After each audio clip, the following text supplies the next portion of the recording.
นะโมตัสสะภะคะวะโตอะระหะโตสัมมาสัมพุทธัสสะปุสัตติวะลาวันนาปิติตังสัทธากัมปิลาวัตถุอุปาณิสายานิกุฏาอารามิวิหารันตุปุคาราวาสังอาลาภากติสิสาธาผู้ฟังลูลาสาภูริสาตั้งหลายตั้งยิ่งใจและนางผาดจุงตั้งสุตาภาสันลาบัง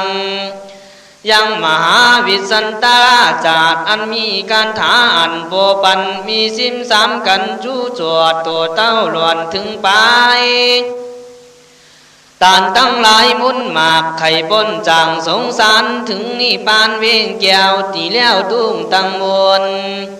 จุงจนกันพำพร้อมตั้งหูน้อมลาฟังหลังจังไหลอติสนาไปป้ายนานี่ตือสาธามักว่าสันถาว่าหูนายากูพาพุทธาเจ้าตนเป็นนายนำหูนำสันเข้าสู่นิลาปาน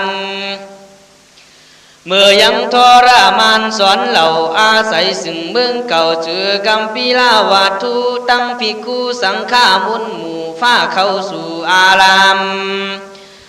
จือนี่คูทางงามจ้อยจืนกว้างล่าลื่นอูลมฟ้าลมผ่านเฟียวซึ่งหาผลผูคาลาบันแก้วตรงลงในญาติวงเป็นเหตุผ้าจุงเตเตสนายังมหาวิสันตาลาจาตังกาจาดด้วยบันก็ตนกาทาวาผู้สัตติวาลาวันนาปิติสัทธาสัพพัญญูพระพุทธเจ้าตนเป็นคู่แก่โลกเป็นพระผู้สันตากันเลยทั้งเพียรยิ่งเดียวยังธรรมะจังแก้วหือยินดีแก่ปัญจวัคคีย์ตั้งหาแล้วตนแก้วโกสึงสาเล่นไปเข้าสู่ในลาราชากาเมืองใหญ่ปือแล้วกำไผ่มักบาติยานเก็บพญาพิมพีสารแห่งหันอยู่ที่นั่นใน3 เดือนมีล้นลู่หนาวจนการเดียวตนแก้วจึงเตียวมากำรวยอาลาหันตา60,000ได้20,000เป็นปาลิวานมีเจ้าอุทัยเทียนนำตั้งไปสู่ไปหลวดเมืองกัมปิลาวัตถุอยู่ซาลีเป็นปฐมมโหติก่อนแลตตาสาจาลาจานูในกาลเมื่อนั้นเต้าพญาสาจาลาดอันเป็นชื่อจานวงศาจนกันมานั่งล้อมเบียดล้อมผสุมกันว่าเล่าจังไหลหันเบากาดยังเจ้าสีฐานกุมารนั้นเป็นลุงหลานข้านผ้าเสดจัดชื่อเกิดวงศาเขาก็พินจารณาที่อยู่จึงเปลี่ยนดูกฎหมายว่าอารามนายนี่ขวดควรสนุงส่วนยินดีเต้าพญามีหลายมากกว่าผิวจังดีงามเปียงอารามเบาเศร้าเก็บผ้าเจ้าอยู่สมกุลจุงจนกันถือสิ่งดอกไม้ยิ่งหลายอันจนจันมันเข้าตัวจุงอ่องตวนบูชาก็มาพาลำพาลาจุนจ้อยยังกุมารน้อยหมู่หญิงใจอันเป็นลูกหลานอย่างเจ้าเมืองยายเตกวนฮือลูกวันน้ำตาลท่านนั้นก็มาพาลำพาลาลุงใจงามแน่นางหนุ่มเนาอันเป็นลุงแห่งเจ้าในเมืองมีมือถือบูพาเลื่องหุ่มเหินไปต้อนยืนบูชาส่วนว่าเต้าพญาหลายหมู่ฟ้อมกันอยู่ตามหลังถือผู้ฟังโอกาสคำไว้ลานลาจายังผ้าพุนท่าย่อนเจ้าฮือเข้าสู่นี่คูทารามมันแลฟังกาวานว่าพระพุทธเจ้าตนมีพระการงาม3 สิ่งตนแก้วจึงดีลาตั้งอาลาหันตา20,000ไปเก่าเกินเป็นบาลีวานเข้าสู่นี่คูทารามคานวิลาดอันเจ้าสาแก้ลานห่างเปียงตานวันนั้นแลตาตาสาแก้ลาจานูในกาลานั้นเต้าพญาสาแก้ลาดภาคความรวยมันนาวาจานเตวงศา มีหูใจนากาลางหลาดฝ่าว่าเจ้าสีฐานกุมมันหาเป็นลุงหลานข้านเตกวนหนุ่มน้อยอ่อนสีเล่าลายเหตุนั้นเบากุนเล่าจังไว้เขาจึงนั่งอยู่ไกลจาลีซึ่งกุมาลีหนุ่มเนาว่าสู่เจ้าจุงวันตาตูนี่เป็นพญาเท่าแก่จำนั่งอยู่เตะปลายหลังนี่แหละจีสุภาษาญาลาจาเจสุในเมื่อเต้าพญาเท่าแก่อันมีมานาเตจาติเจ้าเต่าสิ้นที่นั่งอยู่พระเจ้ารู้อาสายังหัวใจเต้าพญานั่นใส่อันเบาไว้ยังตนจะจังเขายำพ้นอ่อนน้อมไว้ขามฟ้อมวันตาจีตินตากันขันหิงใจหลังนี้แล้วฟ้าตุนแก้วองคารโกเขาสัตุทาสานวิเศษอันเปลี่ยนเหตุแก่อาภิญญาณมุนทายากันวางจางซาแล้วตนแก้วกูสายองไปขึ้นสู่ในอากาศจุงผายาตรงลงยังทุลีฟองฝุ่นอันเป็นมุนจินตนตรงว่าฝนว่าฟังใหญ่ลีลายใส่เนื้อหูเต้าพญาตั้งหลายกูก่อนเขาอ่อนอาซาจันเจ้ากูฝ่ายปฏิหารเปียงออกเต็มของฟ้าปลายบนยังละสามีตนสามสิ่งคือว่าขาวคิ้วยิ่งลำเลียงเหลืองเลี้ยงอย่างยาหยาบเจอากาศมุ่งงำเตียงเป็นลำน้ำใหญ่ลำไฟไกวสุนสานเป็นเจ้าเป็นหลังเจ้าฝ่ายปฏิหารนั้นหลวงเตียบเก้าไม้มุงแมงวันอันจ่าสนผู้จือกันลาป้าหักปลูกนั่นแหละทานตาสุทุทานุมาลาจาในกาลเมื่อนั้นพญาสีสุทุทานาตนปัวไลแจงโผเลี้ยงหันยังอาซาจันกุนเงือเต้าโยงยืนยอมมือยุบถือดอกไม้ก้มขามใบวันตาว่าพันเตภากาวาคาเลพระพุทธเจ้าว่าวันเมื่อปัวปุงเขาเป็นมุงคนย่ำเมื่อเมนมตนมุนหมากเอาเจ้าฝากเมืองไปสำลานใจนวลอยู่เนื้ออาสนากูซาซาดีอันมีในที่ไกลใต้ลมไม้จุมปูโปเลี้ยงรู้หันหลากวันก้อยห่างยามเย็นลมยังเปลี่ยนสันเก่าผ้าเจ้าห่างฟังไปไหนโปมีใจกุนหงืดโปย่องยืนวันตาขี้ยานโปไว้ปังนั้นได้จืดตูติยาวันตาก่อนแล้วอินตานี่ในกาลาวันนี้ใส่คาโก้ไหลเลี้ยงหันยังอาซาจันมุนหมากปฏิหารห่างหลายอันโปเบาไหลหันเตะก่อนหากยินอ่อนบุญกูโปก็ยกเมื่อทุนหูขำใบตินบานไทยปาตาเป็นตาติยาวันตันนานอนน้อมทนสามความปังดุนนี่แหละลันยัวส่วนว่าพญาสีสุทุทนาตนโยนสาบไฟฟ้าเจ้าฝ่ามบูชาส่วนว่าเต้าพญาสายาหลาดก็บานใจนัก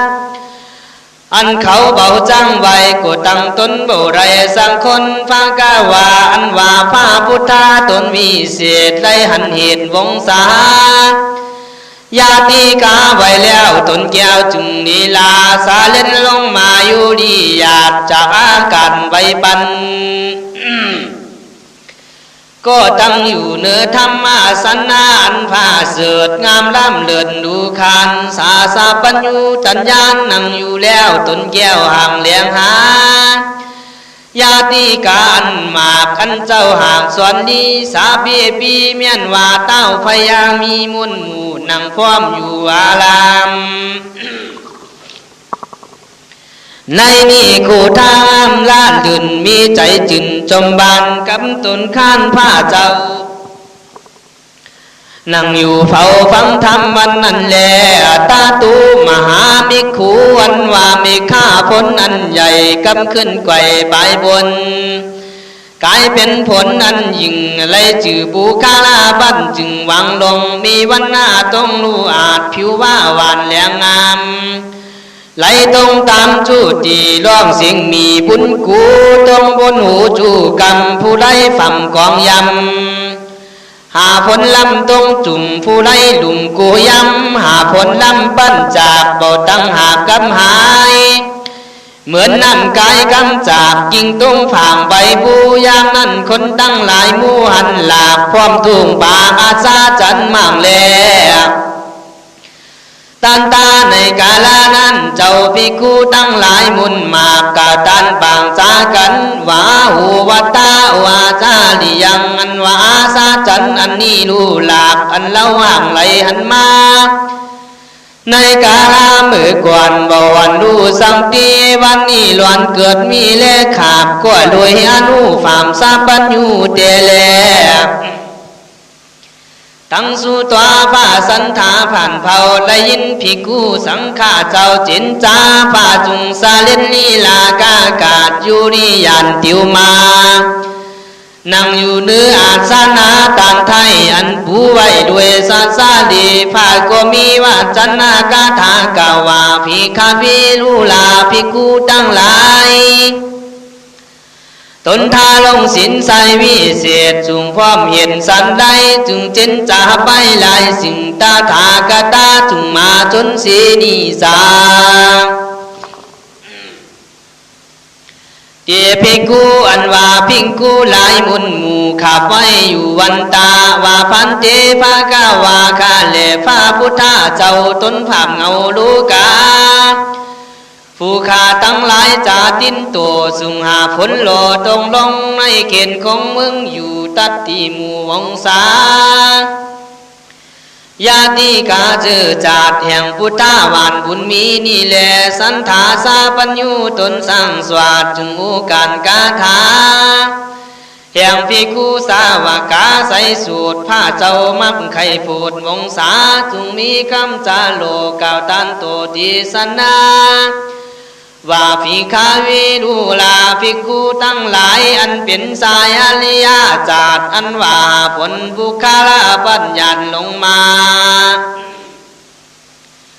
ในที่จุมนุมหัวยาติกากูเหล่าเบาเต่าเตบันเดียวนี่นาเมียนในกาลานดวงเดียวกูเลยเป็นผู้ที่สัญญาองค์คานหาผลบ้านไหลหลังก็ยังทางตรงมาในที่จุมนุมหัวยาติกานั้นเหล่าเตจันเก่าไปหลังก็มีแล้วสานทานว่าสะปัญญูตนโยนหยุดกล่าวเต่านั้นดุนสังอันจาก็เบาปากกาถาไปนาเพื่ออยู่ทาลาพังเต่ายังกว้างโอกาสอันภิกขุลันธนาวันนั้นแลเตภิกขุอันว่าภิกขุตั้งหลายตนองอาจอันจะลันด้วยผู้หานก็นามาสาการขำใบโคจุ่มหือฝ้าเจ้าไรติสนานำเอาอาติตามาเก่าเสียงเกฆาทั้งหลายไหลแจงขอฟังนี่ตือสาธานว่าสาปัญญูตนองอาจเลยยินกำหูการขอฟังอันจังนำเอามายังอาติตาทำฝันเฟียวอันมีเตลุงแล้วไปหลังตือว่าวิสันตาลาจาตากาเป็นจาดยังย่อบนบาทกาถาว่าอาทิเตภิกขาวิสีวิลาเทเจตุตานากาเลสีวิมาลาจานามาลาจังกาลินตุสัญจยานามังบุตังปฏิลาภิลังนีภิกขาวิรุลาภิกขุตั้งหลายมุนหมู่ในมือกูเที่ยวอยู่สงสารสิ่งจีลาการนั้นนักลำพ้นไปฝ่ำมึนนาน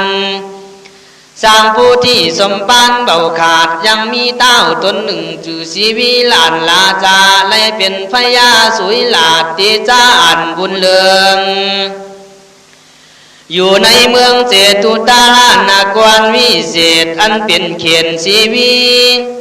เจ้าก็มีลุงใจลีผู้หนึ่งไว้ไล่จื่อตนโนดไทยว่าสันใจเต้ามีใจรักลูกมักไข่พุงเตียนเมือง คือยศเรื่องยิ่งกว้างสวยสืมสร้างเป็นพายาถุงจำนำเมามายังราชาธิลาเตเมืองมาตาลาดอันงามสระอันสมศรีจือว่านางผู้สาลีนุ่มเนาปือสมลุงเตาบุญตาหลุดลาจาทรงเกียรติวีก้าวเสียเจตศาสตร์จำวันปั้นดูอาจเป็นเต้าหลานสวยมึงยัดซาลึงฝ่ามลาวกับนางเต้าผู้สาลีเป็นเทวีจ้อยจืนใหญ่กว่าหมื่นห้องปันนางก็มีแล้วหาพิจาพากันหนึ่งเราจำเก่ารู้ข่าวบนนาง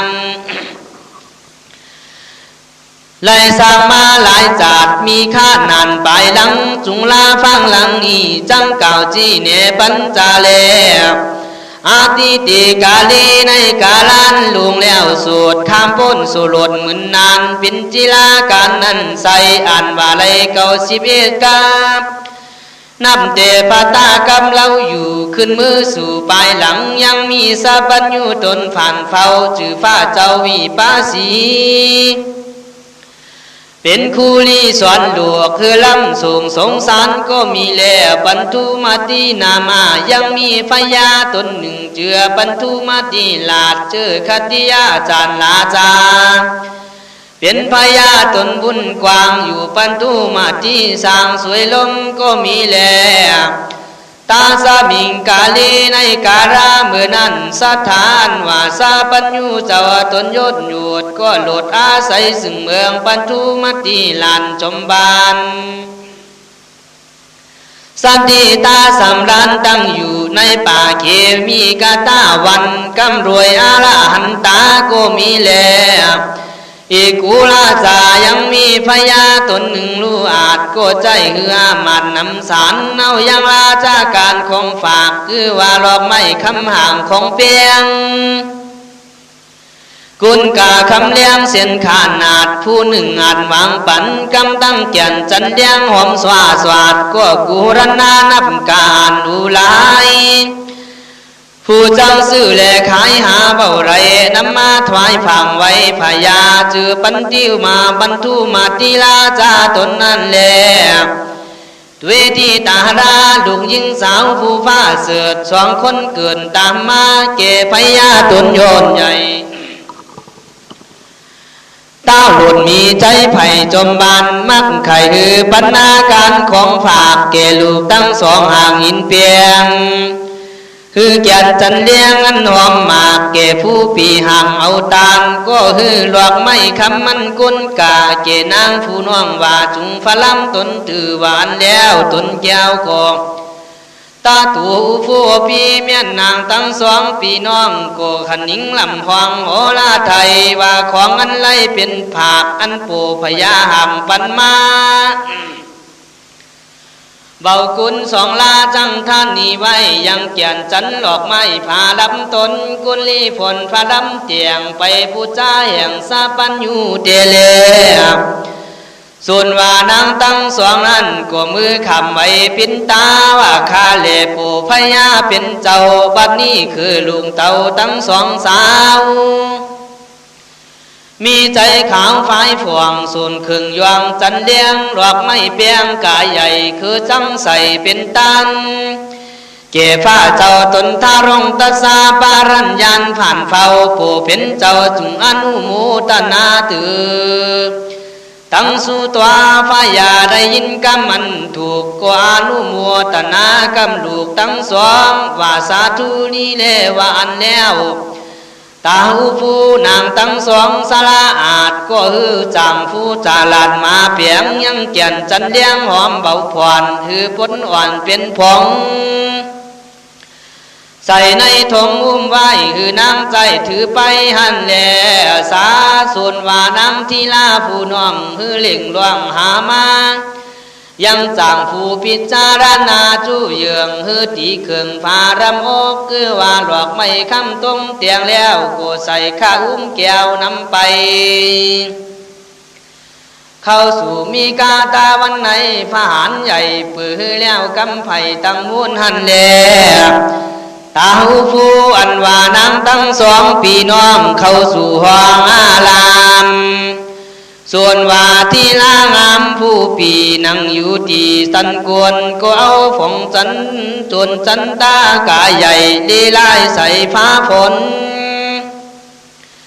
ฟัมในตนหย่อนแก้วเสียดซาหรือแล้วเบายังมีตากุลีจูเวียงนางตั้งเตียงพาทานาว่าพันเจพากาวาคาเลพาพุนทาตนโยนหมากด้วยตีจ้าอันข้าห่างบูจาด้วยกันท่าจ้าส่วนจุนจันหวันเลียงงามย้ำไล่คาไล่เกิดป้ายหน้าเลือนสงสารคือข้าไรเป็นเมษาปัญญูปานลังเจ้าจุงฮือสมฤทธิ์เหล่าตั้งบุญเลตือหวานแล้วนางแก้วกาวกาทาวาเฮจาตันตาจุนเนจาหลังนี้ข้าเลผ้าเจ้าตนวิเศษด้วยติจาเห็นจุนจันกันทหันหงอื่นข้าได้ยืนบูชายังกำพาทานาแห่งข้าเตใบนาจะมาคือเลยเป็นเมผ้าพุนทาหลังเจ้าข้าก็โยมือตั้งเก่าขอเอานี่แหละการนิทาภากินีส่วนว่านางที่ลาผู้น้องก็ฮือขึงยองฝ่าลำอกคือว่าหลอกไม่คำยกยืนตั้งใจจุนโยตานเก็บฟ้าผู้บ้านตนสังสวัสดนางจุนพันธนาวว่าข้าแหล่ป้าเจ้าตนทะลงกุนันหมากด้วยตีจ้าอันข้าฮือขึงยองห่างเป็นตันข้ายังเตียวสงสารลายจาดขออย่าฮือขึงอันนี้กาดเสตนด้วยกุศลฝนอันเฉิดอันฟ้าเสือดขอฮือถึงอาราหันตาเกิดมากันยานนำที่ลาคานองอาจกาอุการกาถาว่าพันเตสุวรรณมาลาคาเลฟ้าพุทธาตนฝนโลกด้วยติจาอันไรเขื่องปูลาผงเป็นตันเมื่อไรขาเตียวสงสารลายจาดอย่าฮือขึงฟ้ารับนี่การใจไก่ตนหลังนี้มินสนเตียงไว้ไรจือนางนาไทยอุรสาตาเลตือสันตาฟ้าตนคานยนยึงตนเจ้าจึงอนุโมตนายังสองทีลาน้อยหน่วยหลุนกล่าวถอยกาถาวายาเจตาตวีตุมเยบูจาไมหังปฏิทิตายาอิมีนาตุมมากังยถาเทปทานังตาถาลังนีลูลานางตั้งสองกำมันปวงไฟไหลน้อมหนึ่งไว้กาถายังกำผาธนาตั้งเจจุงสมฤทธิเกสมคือปั๊มเปียงหรือฝือไว้เกนางนันไทยตั้งสองเนตือตาผู้อันว่านางตั้งสองนั้นสวดและยินกำผ้าเจ้าฝนฟ้านี้ปีที่มีจมจืนไว้โยงยืนวันตายังฟ้าบุญทาตนบุญหมากไว้นบผามลาไปขึ้นมือในฟ้าศาสตร์อันเป็นหลาดนิวิสนวันนั้นแลตาผู้อันว่านางตั้งสองสมเสดอยู่ตามเขียนสังขารในเมื่อมารณาการมาหลวดไล่ล่าตรวจกายาเอาตนล่าไปเกิดจันฟ้าเลื่อนไปบนวันนั้นแลตาผู้ตาลำนางตั้งสองนั้นใส่ผู้ปีไลดุนจิวสงสารจิวลากายเกิดเอากำเลื่อนเป็นคนลังจัดบนมือเกิดห้องฟ้าเสือตูศิลาทิวไปมาจ้าใจเบาได้เกิดนาบายในเมื่อเก่าสิเมียนกำเงยยายก่อนแก้วคำลงแล้วเงินนานส่วนนางคานผู้ปีไล่เกิดตีอุลม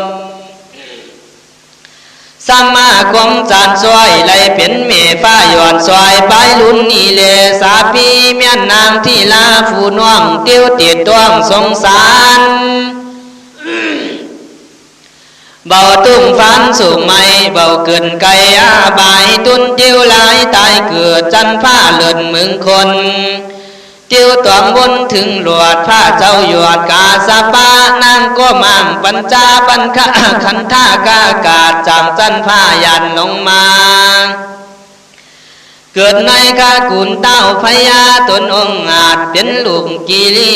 กิงกีซาหลันลาจาในเมื่อนางเกิดมาหนุ่มน้อยนาจุนจ้อยบูตวง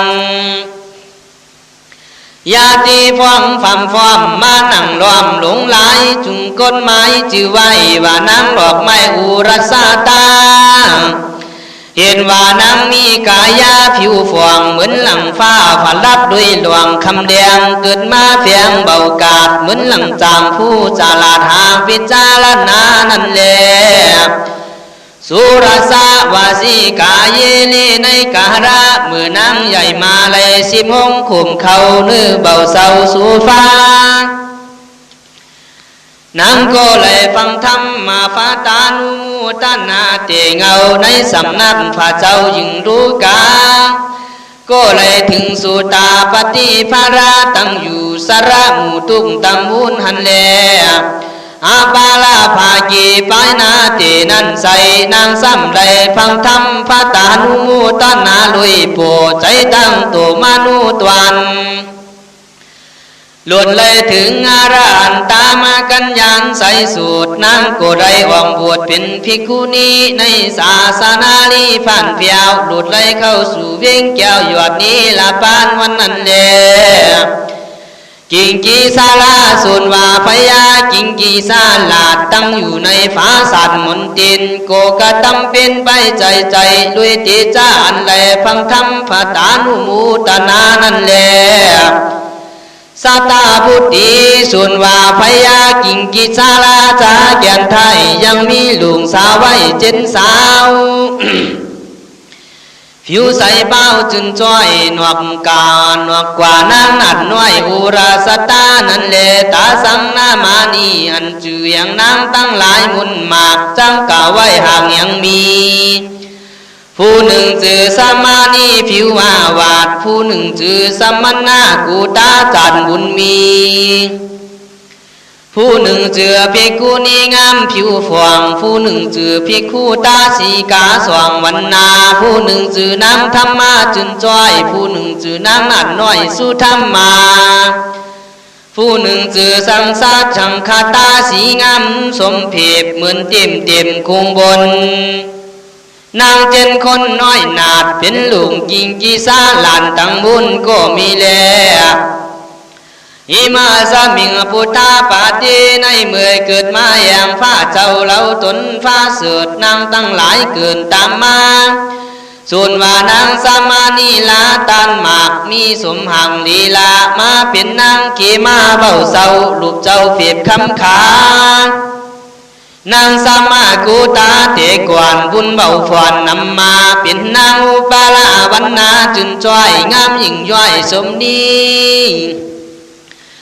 นางพิงกูนีเล่าเลื่อนลามาเป็นนางหนุ่มนาปตาสาลานางพิคูตาสีกายิ่งใหญ่มาเป็นนางนาไทยกูตามีนางธรรมาลีสราอาจมาเป็นนางน้อยนันธรรมาที่นานนางสุธรรมาตนบุญมากบ่ปั้นฝากนำมาเป็นนางสีมหามายาผ่านเผาไล่เป็นเมผ้าเจ้ากูลมนางสังคตาสีจมใจจืนมาเป็นนางผู้จือวิสาขาบันนี้แลเทสุลำนางตั้งหลายผุงกาไว้ส่วนว่านางนันไทยผู้จือสุธรรมมากะตำกุศลาบุญมาเบาฝวนนางเบาหอนอาธรรมจำสินยำเบาขาดก็ด้วยกำผาดท่านนามีจือว่านางผู้สาลีหนุ่มน้อยนาจุนจ้อยบูบานมีรสคานหอมอ่อนเหมือนหลังตวนจันเดียงโดยอันนี้ทรงเปียงเตียงเอาอันใดบูชาพระเจ้าวิปัสสีปังเมื่อเป็นผู้ดีพญาบรรทุมติลาดก็วันการตามมาวันนั้นแลทีวิสุนางก็ตุนเตียวไปมาในสงสารเบาขาดมือเกิดจันฟ้าอ่านสวยสุขอยู่สนุงกันก้อยกาดลงเอาจัดเมืองคนก็มีแลอาปาลาภากีไปนาเตนัน ก็เลยเมื่อเกิดในจันทร์ฟ้าเลินลาวาลิงสาก็เลยเป็นปาตาปาลีจากแห่งอินตาที่ลานจมบานก็ตั้งอยู่มึนนานตามเขตในมือเสียงอายุเหตุโหตีปัญจามีนิมิตมีหาเยืองคือว่าหลอกไม่ติ่มเคืองฟาละมงหันเหลืองลงหิวแหงมามันหมุนเสียงมาฟ้าฝนอันหนึ่งเนื้อต้นยินหออุ่นอ่อนฟังไล่ฝอนวันนาอันหนึ่งอาจสันนาผู้หลาดดูเศร้าหมันมองไปอันหนึ่งหือเล่ไขก็ไหลออกแต่เก้าสว่างสงแขนอันหนึ่งมีมันเปลี่ยนเลี้ยงเดือดฟ้าทิ่มเกินหมู่หมองเบื่อนั้นอินตาถ่วงแจ้งเจียดดูด้วยเห็นขี้ยาจุงเอาตนมาเข้าสู่สวนแก้วกูอุ่นยานกับตั้งยาสาปาลีหวานอันมากเบียดร้อมห่างวันต่างส่วนตนนางก็หือนอนอยู่เนื้ออาสนะกูฟารามนีเต้าจุงมีอุวาทกาสึงนางน้อยนานองคานว่าพัติลูลานางผู้สาลีผู้ฟ้าเสือดปีจังหือบังเกินยังปวนปาวาดวนอันยิ่งทวนซิมสิ่งผู้รามวนสากูอันว่าพยายินใจความเพจังหือปอนสิบประการเกนางผู้สาลีก็กล่าวกาถาอุติเป็นโพนบาทอันมีในวิสันตาราจันกมาไขอันมีคาถาใสปันหนึ่งก็กล่าวสึงตนนางว่าผู้สติวาลาวันนาภิวาลาสุตตาสาทาวาเลวัฏาปยาจารุปาปุปังกิยังตุมหังมานาสวปิยันติลังนีลูลานังผู้สาลีผู้ลำเลือดมีลัสมีงามฟ้าเสื่นวันไหวอันว่าปวนนั้นไหลทุ่งอยากกุนลักหม่ำพึงใจเนื้อแผ่นดินไก่ดินโตมีองค์การกุนโผเลียงดูในจุมปูเลียงลานางจุงทาถือเอายังควันเล่าซิมสิ่งเป็นเจ้ายิงกำตนไว้ตือเอวามานางผู้สาลีน้อยนาดก็เบาด้วนจังกาดมาลานาจังลาวาลิงสาสราอาจก็โดดผ้ามาดังนาก็กล่าวเป็นคาถาสองอันว่าทิวาลาจานามัวตตุคิงปาปังปากาตังมายาลัมมาจาเวสิมังฐานาวาตุวัฏารณีลุหันติข้าเลพยายินตาตนยศเพเป็นเจ้าเกศเทวาลาขียานข้าไว้ตนตานทายโยมือบาปหลังดื้อมีหมากอันข้าหังกะตำมาฟาลาจ้าจำจากที่อยู่ฝากตานสุขอันกุนสนุกใจหมากเหมือนลมหากเหมือนลมหากวันตียังไม่ขี้เงยงอกตั้งต้นออกในลงนั่นแหละอาทาสุขเมื่อนั้นตนอินตาตนวิเศษเต้ารู้เห็นในใจอันนางพุทธาลีใสสละอาจอยู่ฟ้ามันนังนาจุงกล่าวคาถาสองอันว่านาจีวติกาตังปะปังนาจามิทังวาสีอาปิยาปุญญัญจาเตียปาลีกินังเอนาติตังวันตามิหังพติดูลานางพุทธาลีจุนจ้อยอันว่าบาปเตน้อยเบาอินมีนางเบาเปลี่ยนตีลำดียินลีหาเบาใดบุญห้ามไกลจนมาอายุลาถอยสันเหตุหลังอันเล่าอินจึงได้ยินใครบอกยังกำนั้นบอกปันนางก็มีแลสันติเกมาลานังตุมหังอันว่าความตายจนดิ่มใดในสำนักที่ไกลตนเล่ากำลังเอาปั้นฝากคือไก่จำปึงมีนางจุงเอาป้อนลีนี่ใส่นับมันได้10 อันเราจังปันก่อไว้คือนานไทยจำเอาหนึ่งตือสาวกาว่าจะนั่งสู้ตัวหา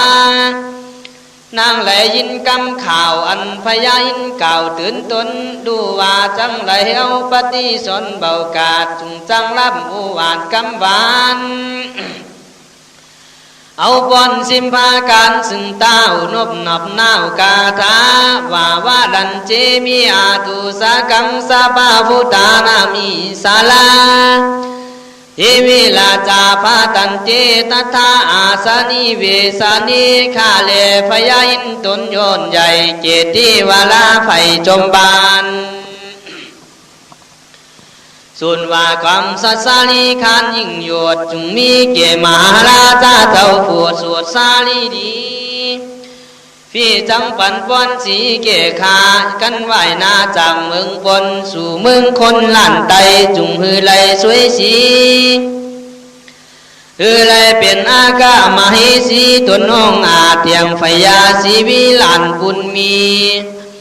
เวใจลีฟ้าศาสตร์ในห้องหลานชีวีฟ้าไวยาพึ่งมีเหลือเตือนิลาตีนานิลาพมุงอันหนึ่งคือขามีตาเขียวเตจื้อเป็นหลังตาลูกนื้อเลือนเขียวเลือนเลียวกิ้มกว่ากิ้วกล่อมกิ้วรู้อาจเจื้อดาวหลานกัญญาอันมีวันนาวีโลดมีนามากุลดีดีชื่อว่านางพุทธาลีเหมือนเก่านางคุ้มคาคุ้มเข่าโคเอาหนึ่งลาบุตังลาเพทาวาละตังอันหนึ่งฮือคาไหลลุงใจผู้ฟ้าเสือดอันบังเกิดศรัทธาอย่าจงมาตุ้งตีอย่าท่านีใจบ้านลักตำต้านเกียนใหญ่ตุ้งลาวไฟยินจมมีอารมณ์ย่นสาบเป็นเจ้าฝาบเมืองคนมีหลายต้นเต้าใหญ่คือเขาไฟบูชาเลตือกาฟังเมธาลายันติยาอันหนึ่งฮือข้าอยู่ยินลีเมื่อตรงกาฟ้ามีเตต้องอย่าฮือกิ่งของขนันใจ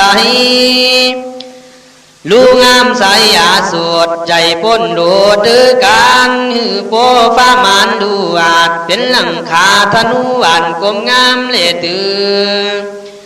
ท่านนาเมนาปาวาติยุงอันหนึ่งท่านอานุมตั้งสองกำอ่อนอย่าฮือย่อนยันลงผมเขียวตรงยาวออกอย่าไล่งวกในหูทุลีหมูฟงฝุ่นอย่าเปลี่ยนหมุนติดไข่หุ่งคนไล่พินหมากตานจังหลังไปฟันฮือข้าตันไล่ฝูดพ้นจางตัวตั้งตายเลตือมายุลากูยาพี่ลุตีข้าเลพยาอินตาที่หลาดข้าเจ้าอย่าฮือก่อนความสาสาลีเมื่อไรข้าไรเป็นนากามาเฮสีเทวีแห่งพยาสีวีลาดอยู่ในห้องฟ้าสานสุงสาเทนมีหมู่นกเข็นตูจางฟ้อนสองสินยวนติวตำนกยุงคำย่าหยาบฟ้อนเด่นฟามจอมกันมีเสียงขันขิงทวงล่องหล่นกวางไปมานาลีว่าลานาดูดีอันหนึ่งมือฟ้ากว่าไปรวยนางหมื่นห้องปันงามสลาอาดกิ้วก็หมันดูสมหมู่สาวสมมาหวังเวียดไว้นางความใจบึงเปล่าอันหนึ่งปวกคู่เจ้าจังเก่าขาเขารู้ข่าวปงเตือนตุ้งปีเลินคำเจ้ามือสวยเขาเล่อาหารลูกะตำการเบาขาดอันหนึ่งฟ้าสานเปียนกะลานคำปันตูตั้มเขาออกผ่าจิ้นด้วยหลวงจิลาสาเสียงตาเสียงตัวลาหลังอินยาวเหมือนปีแก้วแก้มซาในปาตูใจ มีตุ้งตีมือคำไขอันหนึ่งหือมีคนจำใจรู้เปล่าเขาเล่ากล่าวอาหารจินปลาหวานมีหมากในฝาสานหากปึงมีเลตือติสุตาสาวาเลสุลำปอนนี้สิมสึงนางฟ้าจึงขอเอาซึ่งอินตาเล่าตนองอาจตั้งเก้าผ่านธนามีว่าฮือไรเป็นจีวีพยาสีวีลาดเป็นป้อนอ่านหูตีกวนเดนีลาเนตามีตาคิวงามเตจื้อเหมือนหลังตาลูกเนื้อมีกีเป็นป้อนนี้สวสองสิ่งข้าน้อยจึงขอเอา มีคิ้วกลมเน่ากลมกวางคิ้วลำสว่างใสงามเป็นปนตามสั้นหลอดทวนสามจวนขอเอาผู้สตินามาอันจือผู้สาลีเล่าเลือดล้ำเลยกว่าซ้ำยิงใจปวนนี้ไม้ทุนสีขอรู้ตีปันสมเลเตือพุตาปฏิลาผู้คือมีลูกใจตนฟ้าเสือดเขาต้องเกิดมาอ่อนขอเป็นปวนทนหาไว้อยู่ทากุศลกุศิอานุนาตูอันหนึ่งต้องตนอย่าฮือสูตรเป็นปวนฟ้าหมู่ทงอันอารัมปะทันนาตาอันหนึ่งอย่าฮือนมปัญญาหยวนตั้งเต้าวันดูลีเป็นปวนนี้เจนสิ่งขอฮือยิ่งปันสมอาบาลีตาผาหูเกษาผมอย่าหืองอกเสียนขาวออกในหูเป็นปวนตูทุนเปียดนางไหลเกียนกฎหมายสุขุมาสติผาหูฮือมีหลุมสมสายจ้าจวนนึกกิ่งวันนุนใส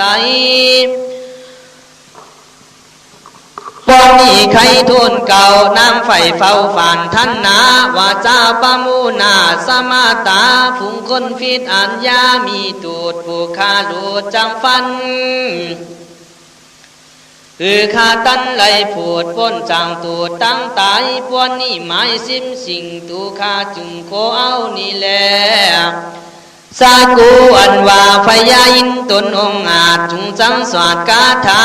วาเสติตัสสาวะเลสะปังกังสุปันนาสีวิลาจาสีวิติสัพเพติลาสีวะเลติลังนีลูลานังผู้สาลีผู้มีลักษณะงามจุเอียงรูปพ้นเปียงผิวใสปอนนั้นไล่ยิงหยวดนางแก้วหล่นขอเอาสุ่งตนเล่ากูปีก็ถึงจังไรตีเมืองคนวิจัยยนฟ้าศาสตร์แห่งพยาสีวิลานเบาสงสัยจะเลตามาทังปากาสินตูสันถาสันถาสาปัญญูนามาอยู่ผ้าจังไขอาผูงปาดีบทหลังมีเก่าแจงก็จึงเสียงตีสันนาเป็นกาถาวาอิตังวาตวานามาขาวาทิวาลาจาสุจาปฏิพุสติยาวาลังตาตวานุมัวติธาติสามุติภิกขาวิรุลาภิกขุตั้งหลายมัคคาวานว่าพยาอินผู้ไม้เมตจือมัคคาวามานบเนียนบูหานตามผู้ปาจันมาเตเงาไลเป็นเจ้าเทวาลาสุจาปฏิตนเป็นผู้นางสุจาลานุนานาดตนเลยจืออาวันเป็นตันก็กล่าวกำคันหลังนี้แล้วก็ฮือพ้นเกี่ยแก้วพูดสลีอนุมัวตนามีใจจวดก็ขึ้นมือหลวนวิมานตนวันนั้นแลตาสาวาลากาธานิทิตากิยาสังวันนันนาวิเศษจ้าห้องเอตาสะปวนอันมีกาถาวาไลสิมเก่าตามหลังฟ้าเป็นเจ้าหากที่สันนามาโกสลินจาบูรามุนกาลาดุนเต่านี้กวนเด